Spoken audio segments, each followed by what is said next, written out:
So here are some basic facts about Socrates' life. He was born in 469 or 470 BC. He lived during what's known as the heyday of Athens, the golden years during which Pericles was in charge of Athens between the Persian War and the Peloponnesian Wars.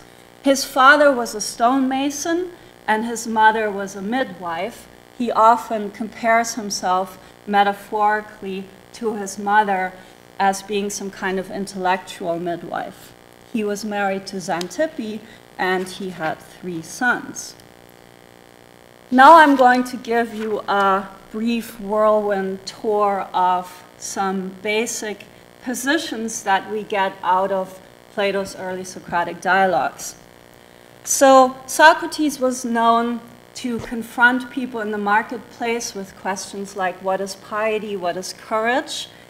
And Socrates is depicted in these dialogues as conversing with so-called experts, but usually through a series of often convoluted arguments, it turns out that these so-called experts weren't really experts at all on the subject matter in question.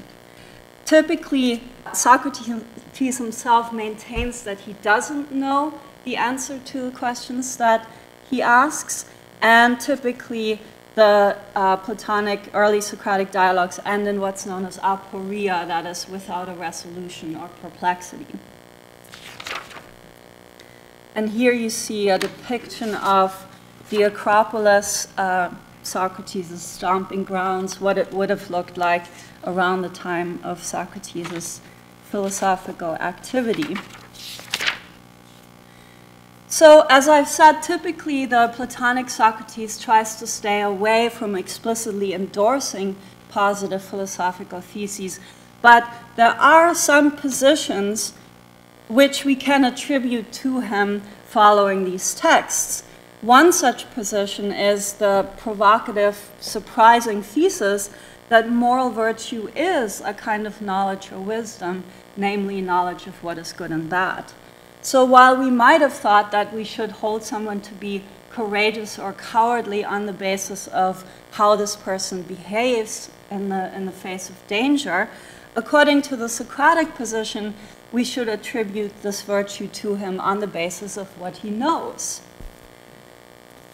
As a corollary, the unity of virtue thesis follows. So when we use terms like piety or justice, we are just using different words to single out one and the same thing, namely knowledge of what is good and bad. Why is having this kind of knowledge even relevant to how one acts or how one lives? Well, Socrates is also known for holding the position that no one does willingly, no one acts wrongly, willingly, or knowingly. That is known as the denial of akrasia, or weakness of the will. So when it appears as though someone is acting wrongly, this is actually because, according to the Socratic position, this person doesn't fully understand what the right course of action would be, but if he did fully understand it, then he would automatically act in accordance with this understanding. So having the right sort of knowledge and behaving or acting in the right sort of way really aren't inseparable at all for Socrates. Finally, in Plato's Gorgias, we find Socrates arguing that as physical health is to the body, so virtue is to the soul. So it's a kind of psychic health. And connected with that, he holds that it's better to suffer injustice than to commit injustice. So by committing injustice, you are yourself infected with the psychic disease, but by merely suffering injustice, you don't necessarily catch the disease from someone else. Okay, now let's return to the trial. So I mentioned before that the official charge was impiety, but the accusers had to specify in what ways they thought Socrates had behaved impiously, and they specified the following 3 ways: by not respecting the gods of the city, by inventing new divinities, and thirdly, by corrupting the youth. And here you find a depiction called Socrates and His Demon, or Socrates and His Genius, by Delacroix, which was painted in 1841 or 42. And this is meant to represent the so-called daimonion, this inner voice that Socrates experienced on occasion and which he attributed to divine origin. Some people think that this daimonion may have had something to do with the specific charges that I just listed. His accusers were Meletus, Anytus, and Lycon. All three of them appear as characters in Plato's dialogues. Meletus was still a young man at the time of the trial, but he was the official prosecutor, whereas Anytus and Lycon assisted him. Not very much is known about Meletus and Lycon, but Anytus was a well-known and respected politician with democratic sympathies. At the trial itself, Socrates was brought before a jury consisting of 500, or as some think, 501 jurors, and they had to take 2 votes. The first vote was to determine whether they found the defendant guilty or not guilty. In this case, we all know what the outcome was. They found him to be guilty, but by a fairly narrow margin. So 280 jurors found him guilty and 220 found him not guilty. So if nearly 30 votes had gone the other way, he would have been acquitted. The second vote was to determine what penalty should be imposed on him, and apparently there, although we're not sure what the exact numbers were, the jurors voted by a much wider margin in favor of the penalty proposed by the prosecution, which of course was death. It's not clear whether Socrates himself actually proposed a counter penalty as he was supposed to.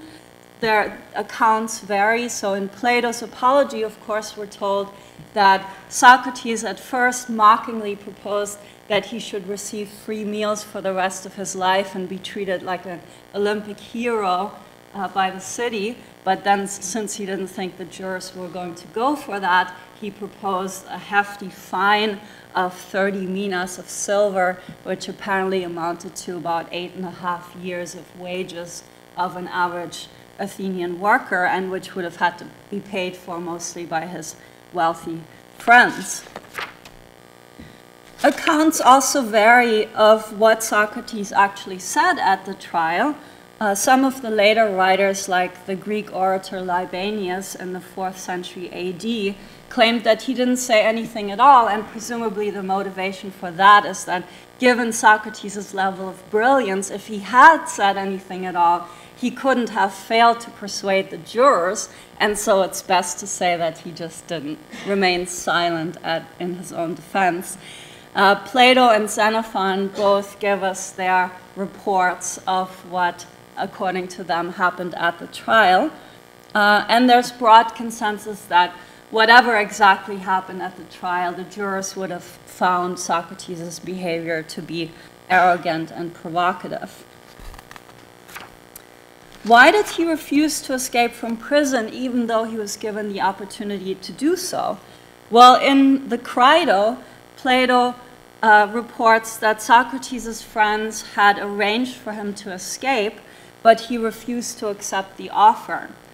And on the following grounds, this has become known as the persuade and obey doctrine. He says, you must either persuade it, the Constitution of Athens, or obey its orders and endure in silence whatever it instructs you to endure, whether blows or bonds, and if it leads you into war to be wounded or killed, you must obey. Presumably the idea here is that in his 70 years in Athens, Socrates has incurred some kind of implicit agreement, has entered into some kind of implicit agreement with the laws of Athens, and at this point, not to respect the verdict that was reached in accordance with the laws would be to commit an injustice And as we saw, for him, it's worse to commit an injustice than to suffer one. So even though he and his friends thought the verdict was unjust, he preferred subjecting himself to this unjust verdict. In his dialogue, the Phaedo, Plato ends with a moving death scene in which Socrates, after a long discussion with his friends on the immortality of the soul, drinks the hemlock and dies. Plato depicts him as cheerful in the face of death, unlike his friends who lose all composure. And even in the earlier text, the Apology, Plato has him say, "There's good hope that death is a blessing."